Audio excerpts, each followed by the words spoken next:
साहब अपनी माँ को वृद्धाश्रम छोड़ाए। दर्द भरी कहानी, आंसू रोक नहीं पाओगे। आश्रम में माँ का ध्यान रख सके इसलिए वहाँ के चौकीदार से दोस्ती कर ली थी और उसे कुछ पैसे भी दे दिए थे। चौकीदार के पूछने पर जज साहब ने अपने दिल की बात आंखों में आंसुओं के साथ बता दी कि घर में पत्नी है जो माँ के साथ बदतमीजी से पेश आती है, और पत्नी के कहने पर दोनों बच्चों ने भी माँ से बात करना बंद कर दी। माँ को अकेलापन लगने लगा और इन सब वजहों से दिन भर रोती रहती थी, इसलिए उसे आश्रम छोड़ने आ गया। चौकीदार ने कहा, जज साहब, आपके सामने सारे सबूत थे, कौन सही है और कौन गलत, लेकिन अपनी ही माँ के साथ न्याय नहीं कर पाए तो औरों के साथ क्या न्याय करते होंगे आप। ये बात जज साहब के दिल को चुभ गई। चौकीदार की इतनी सी बात का इतना असर हुआ कि 2 दिन तक रात को नींद नहीं आई, 2 दिन तक खाना नहीं खाया और कोर्ट भी नहीं गए। ऐसा लग रहा था जैसे एक चौकीदार ने जज साहब की दुनिया ही हिला दी हो। तीसरे दिन जब जज साहब रूम से बाहर आए, पत्नी और बच्चे खाना लेकर इसी इंतज़ार में खड़े थे कि जज साहब खाना खाएंगे। जज साहब ने एक कागज़ अपनी पत्नी और 2 अलग अलग कागज़ अपने बच्चों के हाथ में थमा दिया। कागज़ की एक लाइन पढ़ी तो पत्नी के हाथों में से थाली गिर गई। उस पर लिखा था, मैं तुम्हें तलाक दे रहा हूँ। और बच्चों से कहा, आज से मेरी सारी प्रॉपर्टी आप दोनों की, मुझे कुछ नहीं चाहिए।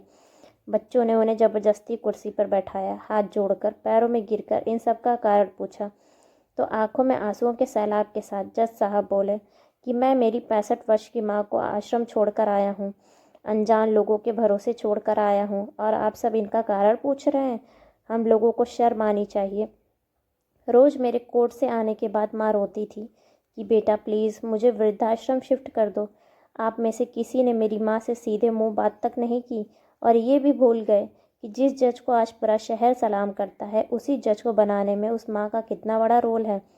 कभी दूसरों के घरों में काम करने जाती थी तब भी मुझे अकेला नहीं छोड़ती थी।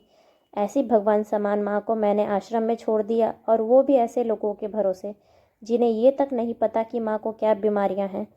खुद को कोसते हुए जज साहब कहते हैं, दूसरों पर फैसला सुनाने वाला, आज मैं खुद हार गया।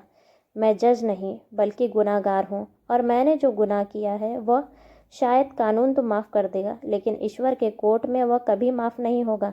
ये कहते हुए जज साहब बोले कि अब मैं अपने पापों का प्रायश्चित करने जा रहा हूँ। मैंने अपना सब कुछ आप लोगों को सौंप दिया है, और अब मैं अपनी माँ के साथ आश्रम में रहूँगा और उनकी सेवा करूँगा। पत्नी से जज साहब ने कहा, याद रखना, आज तुमने उस माँ को आश्रम भिजवाया है, तुम भी एक माँ हो, कल तुम्हें भी कोई आश्रम भेजेगी, तब तुम्हें मेरे इन शब्दों का अर्थ सही मायने में समझ आएगा। ये बोलकर जज साहब आश्रम के लिए चल दिए। आधी रात को चौकीदार भी जज साहब को देखकर चौंक गया। आश्रम के अंदर दाखिल हुए तो देखा माँ सो रही थी। करीब जाकर देखा तो पूरे परिवार की तस्वीर से लिपटकर रोते हुए माँ सो गई थी। आश्रम का प्रशासन भी जग गया, क्योंकि पीछे पीछे पत्नी और बच्चे भी आ गए थे। उन्हें यह एहसास हो गया था कि उन्होंने क्या पाप किया है। तभी आश्रम का एक कर्मचारी बोला, हम इन्हें आपको नहीं सौंप सकते, क्या पता कल आप इन्हें मार दे तो। ये सुनते ही जज साहब की पत्नी को दिल में बहुत दर्द हुआ। वो बोल उठी कि मैडम जी, शायद हमारे हाथों बहुत बड़ा पाप हुआ है, मानते हैं, लेकिन अब हम इन्हें मारने नहीं, नया जीवन देने आए हैं। आश्रम के सभी बुजुर्गों की आंखों में आंसू आ गए। सबके सब रो पड़े। खुशी के आंसुओं के साथ माँ को घर ले आए। लेकिन वहीं आश्रम में अनेक आँख ऐसी थी जो किसी न किसी के आने का इंतज़ार कर रही थी। माँ, तेरा कर्ज मुझसे क्या अदा होगा, तू अगर नाराज़ है तो खुश मुझसे क्या खुदा होगा। आशा करते हैं कि आपको ये कहानी पसंद आई होगी। अगर पसंद आई है तो चैनल को लाइक, शेयर एंड सब्सक्राइब करें और अपने विचार कमेंट्स बॉक्स में बताएं। धन्यवाद।